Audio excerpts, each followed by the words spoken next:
All right, ladies and gentlemen, it is now 7:00 p.m., so the budget hearing in the annual meeting of the School District of New Berlin is hereby called to order. In recognition of the serious and important nature of our efforts here, we will join in the Pledge of Allegiance. For all those who are able, please rise.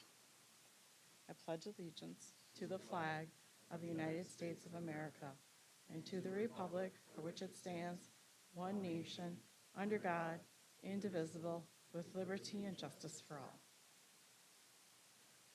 For those who wish to prepare for the meeting, we will have a moment of silence.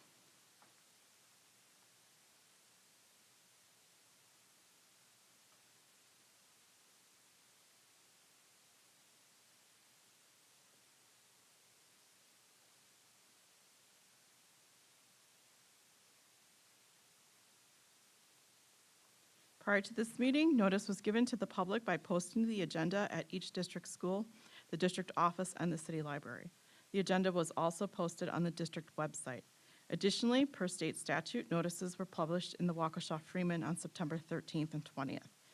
Copies of the agenda were forwarded to the Waukesha Freeman and the Journal Sentinel, which have filed requests for all public notices. I'll start off introducing who is all here this evening. Beginning with the board members, there's myself, Janet Schultz, president. Then we have Mitch Helmer, our vice president. Amy Crosby, clerk. Ron Seidel, treasurer. Renee Connick, Allison Spindler, and Matt Zielinski. We also have with us our legal counsel, Chrissy Hamill from Atolls Law, and our staff members, Superintendent Joe Garza, and our Chief Financial and Operations Officer, Patrick Miller. I will now turn over the meeting to Superintendent Garza. Thank you. So this portion is the budget hearing portion of tonight's meeting. Once we get through the budget presentation, we will move into the formalities of the annual meeting. Wanted to let everyone know that everyone in the community recently received the annual report, which highlighted a variety of different things that occurred throughout last school year. We're certainly extremely proud of the accomplishments on behalf of our staff who do an incredible job of navigating the school year. These are a few highlights. I won't kind of get into all of the details, but we continued to be recognized not only by the state, but also by others like U.S. News and World Report. We continue to have high-level teaching staff amongst our ranks. We continue to have Herb Cole Foundation Fellowship winners. We get staff members that are recognized at the state and national level. Extremely proud of that. And then our students are heavily involved in our co-curriculars and other activities, and again, seem to shine and do quite well in that capacity. Again, extremely proud of our efforts. What I will also share is that when Patrick gets into the budget, he will also share that not only do we have a strategic goal of ensuring that our students are college, career, and life ready, ensuring that we recruit and retain high quality staff, but also that we are financially, fiscally responsible in our efforts. I think based on the level of taxes and taxation that have occurred over the course of 10 plus years on behalf of the school district, we continue to keep taxes down on behalf of our taxpayers and provide high quality value for our community and our constituents. We also continue to grow our education foundation. Specifically, they do a really nice job of providing scholarships and also teacher grants, staff grants. Last year, our main event, which is our Toast to Education, we increased the amount of revenue by $20,000 from the initial year 2 years ago. And then also we are moving forward with our Westpac Community Concert Series. We continue to grow that annually. We've got an incredible facility over at New Berlin West. We believe it's an opportunity for our community members to step in, check out the facilities, and be entertained by high quality acts. And we do have 5 big shows coming up this next year. What we're going to cover tonight is the annual budget. We'll provide a high-level summary. We'll get right into the tax levy, our projected financial future, and then we'll allow for public commentary as needed. At this time, I'll hand it over to Patrick to move right into the budget hearing. Thank you, Joe. It's my pleasure to sit before you tonight and present the annual budget hearing for the School District of New Berlin. Some of the things that Joe said are things that make me very proud to be the CFO here in the School District of New Berlin. I believe that the value that we bring to the citizens of New Berlin is nothing short of miraculous in today's day and age. I heard on the news just about an hour ago of the billions of dollars that are being asked of taxpayers across the state of Wisconsin to support public education over and above what is allotted to them through revenue limits and through our local efforts. And it is truly remarkable what we are able to do with the dollars that we are given here in the School District of New Berlin. As Joe said, I'm going to give you a high-level summary of this. I will show you that you should have all received a booklet that looked similar to this. That is a more detailed version of the budget. You'll be able to find more of the intricacies of our budget in that particular publication. Notable items for this particular budget, we are seeing a slight increase in enrollment FTE, which is very good news. We have gone for a few years of having a flat, I would call it a flat enrollment, slightly downward. But we had a big jump a couple years ago, or a year ago, and this year, given the 3-year rolling average, we're able to count more of those student FTE. So this is really good news for the district. We are assuming stable state aid projections. State aid projections come out of a single pot of money. And so depending upon how many districts are taking scoops out of that pot of money determines how much money is there to be dispersed to all of the school districts. So I am conservatively predicting a stable state aid for this next year. If you remember ESSER reimbursements from years ago, those ESSER reimbursements have officially ended. And so we are no longer receiving any revenue as a reimbursement from previous expenses. We are continuing to plan through our capital project fund. I am planning on asking for the levy of $1.2 million in that particular fund that we have been using for the last few years to fund capital improvements throughout the district. The last few years, we have been blessed with higher than normal fund balances that we've been transferring into our fund balance. Those fund balances we have been holding to be able to help us bridge the gap between this year and 2030, when we will no longer have debt that's coming out of the operating cost or operating funds. So right now we're showing no significant increase to fund balance at the close of the last fiscal year. We're projecting a stable fund balance for fiscal year 2025, and we will be bringing more ideas to you on how we should strategically use our fund balance in the future so that we can successfully get to the end of our Fund 38 debt. A few other notables. Since enrollment is increasing, that results in an increase in funding under revenue limits.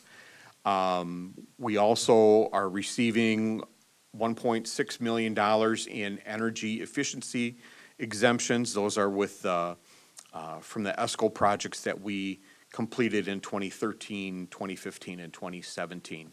We will qualify for that exemption for the next 4 years. We also are increasing the community service levy.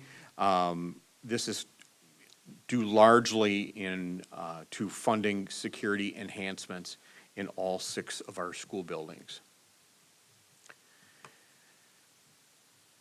I will focus mainly on the general fund in this particular presentation. All of the other funds are in the budget booklet, and I will talk about some of the connections that some of the other funds have to the general fund. Again, we're projecting an increase of 20 full-time equivalency in enrollment, a slight reduction in state aid, increase of $325 per pupil in the revenue limit, and the elimination of ESSER reimbursements.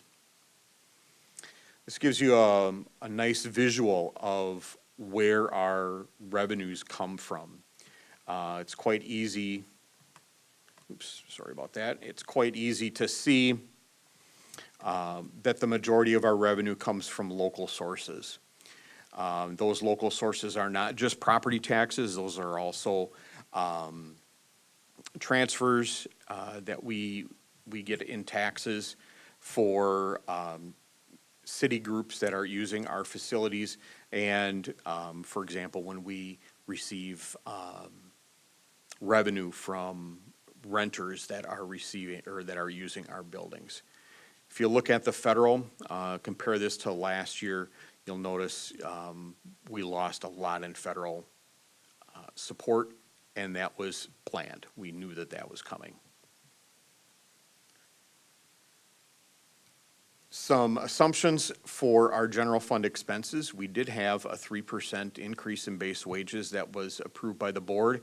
Benefits that are associated with base wages also went up.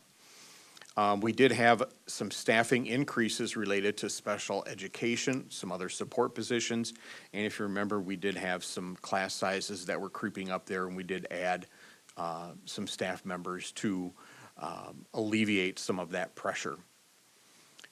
We also had planned increases in transportation per the contract and utilities per the recommendation of the utility providers.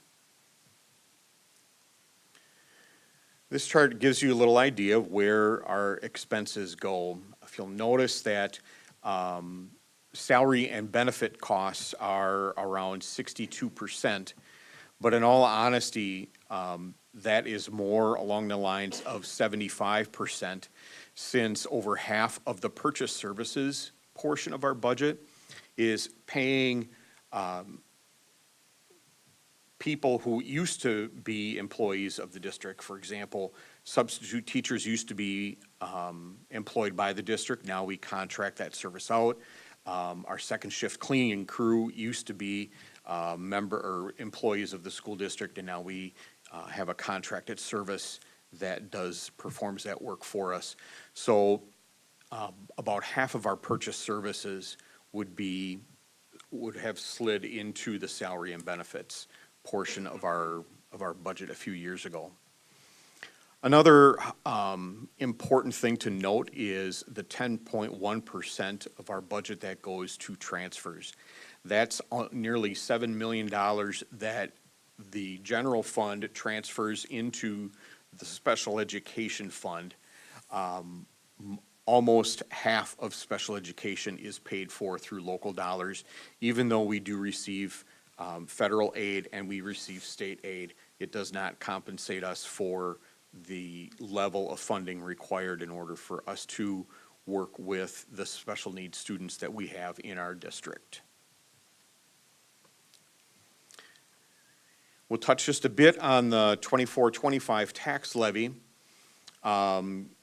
The tax levy, the actual dollar amount of the tax levy is up a little over $2 million for this next year.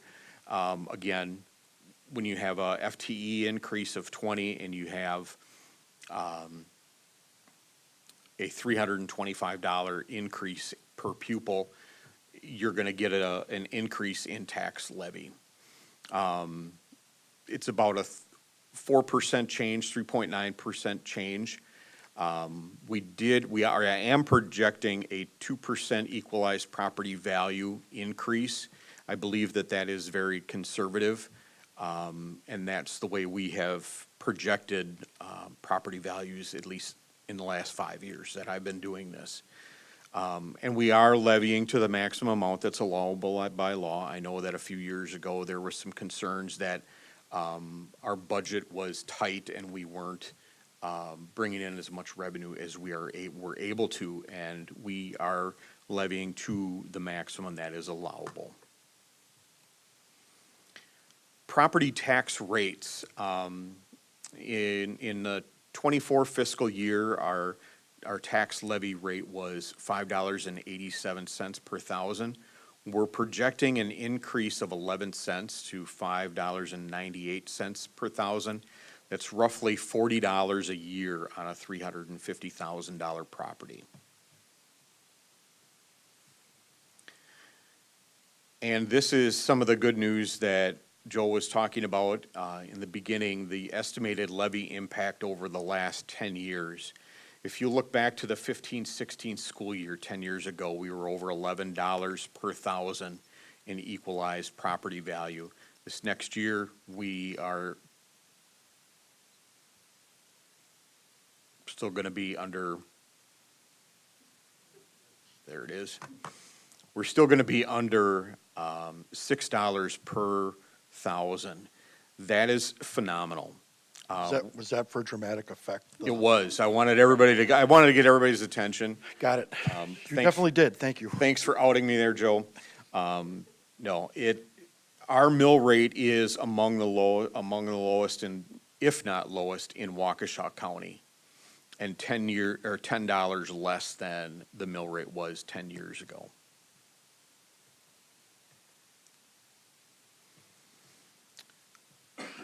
The tax levy breakdown, this is exactly how the tax bill would be delivered to the city of New Berlin. Just a little over $38 million for general operations, that's our Fund 10. $3.5 million for non-referendum debt, that's the debt that we have in Fund 38. $1.2 million we have to levy into Fund 41 at the annual meeting. So $1.2 million into that particular fund, and $1.225 million for community services, that's Fund 80, for a total of just over $44 million. This, as I said, is how the tax bill will be sent to the city of New Berlin once it's set in its final amount after the 15th of October. You should understand that the school district of New Berlin taxes the city of New Berlin.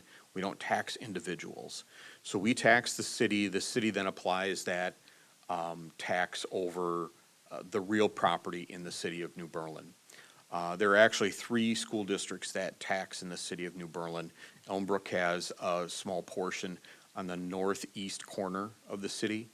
West Allis, West Milwaukee has a small portion just south of that part in Elmbrook, but the lion's share of it is the school district of New Berlin.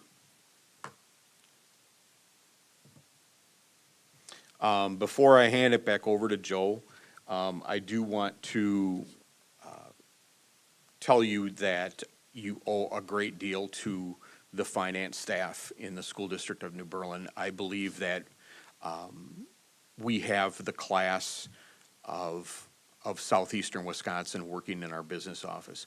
One of the key members of my finance team is here with us tonight, Crystal Reed, wanting to sit all the way in the back, but I wouldn't let her.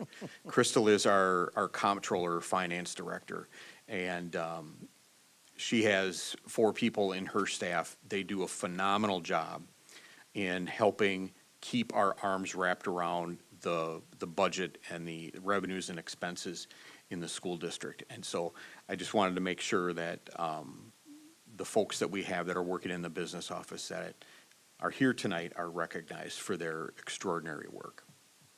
I'll hand it back over to Joe.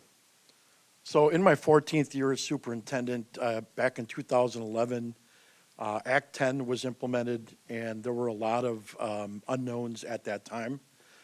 Fortunately, we were able to utilize the tools that were given us at that time by Governor Walker to help us alleviate and maximize our budgets through either additional revenue or through mitigating our expenses, namely in healthcare and employee retirement benefits. And we've navigated successfully through debt within the operating budget. I know that for many years that was a hot topic at these budget hearings and annual meetings. Fortunately, we now have a look ahead where we are projecting balanced budgets over the next couple of years.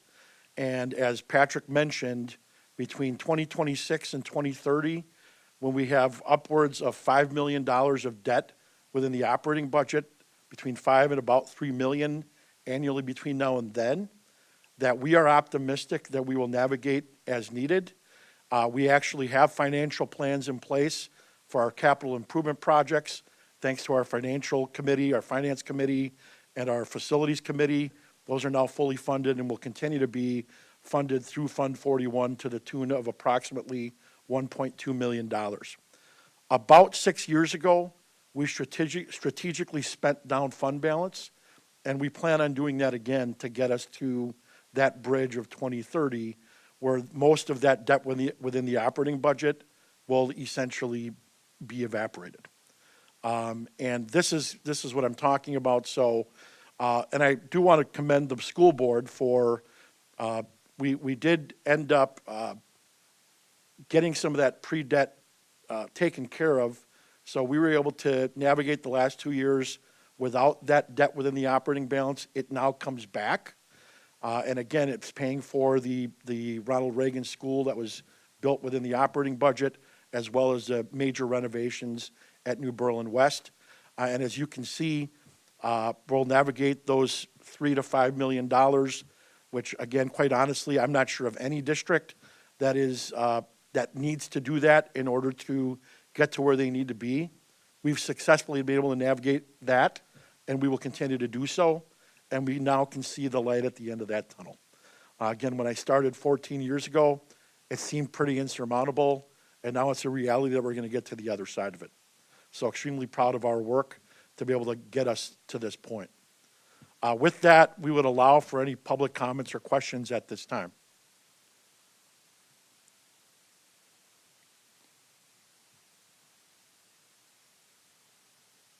One more time, we'll allow for public comments or questions at this time. And one last time, any public comments or questions? I'll hand it over at this point to Board President Schulz, who will preside over into the annual meeting. Well, we will now adjourn to the annual meeting.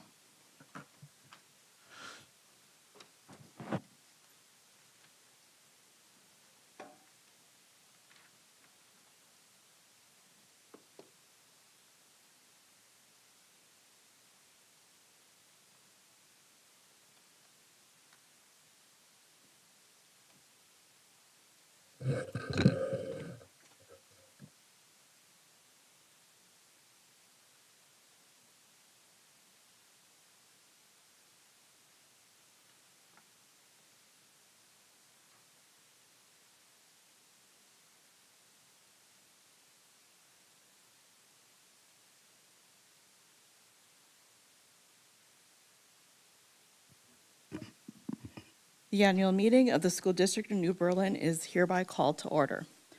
All district residents wishing to vote during tonight's meeting must have registered at the registration table and received a voting card along with an annual meeting packet. Suggested nominations are included in the packet. When making a nomination, please state your name and address. When voting, please raise your voting card high and keep it raised until the vote has been determined. The first item on the agenda is the election of a chairperson. I will now accept nominations for a chairperson to conduct this annual meeting of the electors of the School District of New Berlin. Do I have a nomination? I nominate Janet Scholes. Do I have any other nominations for chairperson? Do I have any other nominations for chairperson? And one last time, do I have any other nominations for chairperson? With there being no other nominations from the floor, I, Janet Schultz, was elected permanent chairperson. The next item on the agenda is approval of the rules of order and agenda. The printed agenda is recommended by the New Berlin School Board and complies with duties and responsibilities of the annual meeting for which action is deemed necessary. Do I have a motion?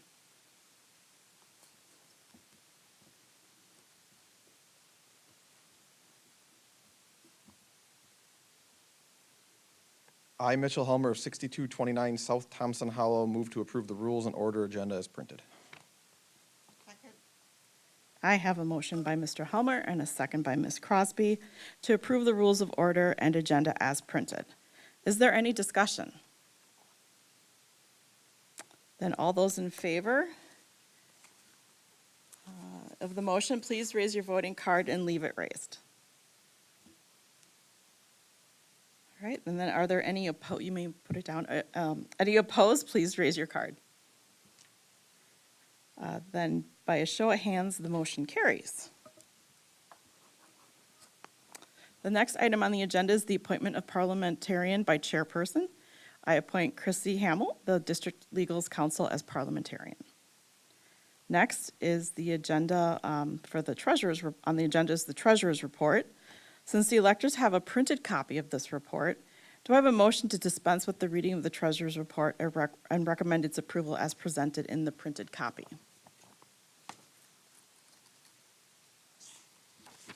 I, Allison Spindler of 5010 South DeSoto Court, move to dispense with the reading of the Treasury report and approve the report as presented. Who was the second? I'm sorry. I have a motion by Ms. Spindler and a second by Mr. Seidel to dispense with the reading of the treasury report and approve the report as presented. Is there any discussion? Then hearing none, all those in favor of the motion, please raise your voting card and leave it raised. All right, you may put that down. Are there any opposed to the motion? And by a show of hands, the motion carries.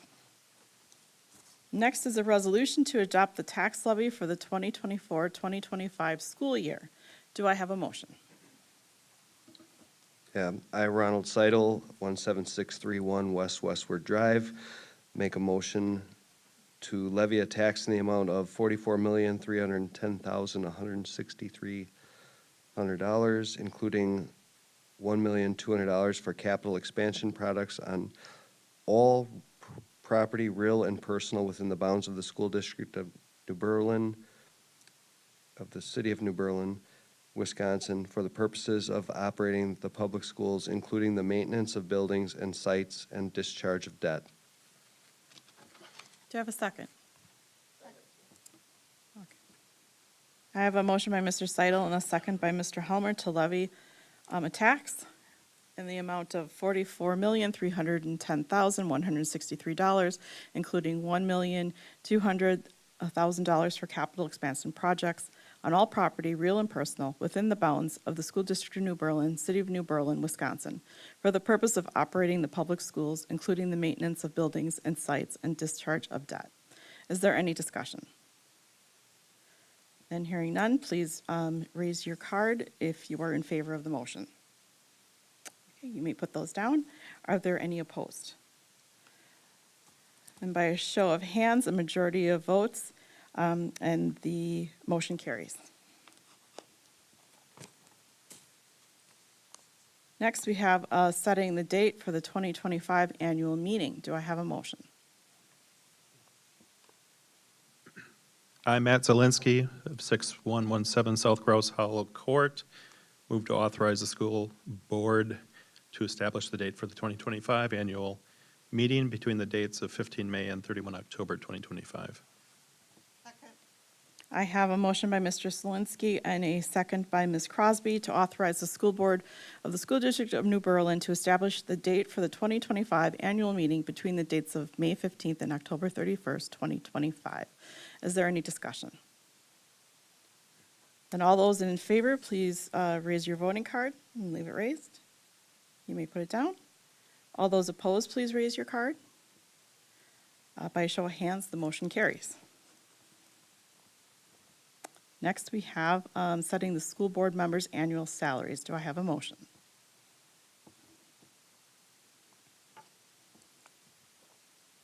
I, Amy Crosby of 3959 South Victoria Court, move to set the annual salaries of school board members at $3,500, school board president at $5,000, and school board vice president at $4,500. I have a motion by Ms. Crosby and a second by Mr. Seidel to set the annual salary of school board members at $3,500, the school board president at $5,000, and school board vice president at $4,500. Is there any discussion? And then hearing none, all those in favor, please raise your voting card. You may put it down. All those not in favor, please raise your card. And by a show of hands, the motion passes. And then we have our next motion for adjournment. Do I have a motion? I, Renee Connick of 14165 West Beechwood Trail, New Berlin, move to adjourn. I have a motion by Ms. Connick and a second by Mr. Zelinski to adjourn. Is there any discussion? Then all those in favor of the motion, please raise your voting card. You may put them down. Any opposed? Then this motion, by a show of hands, carries. Thank you. This meeting is now adjourned.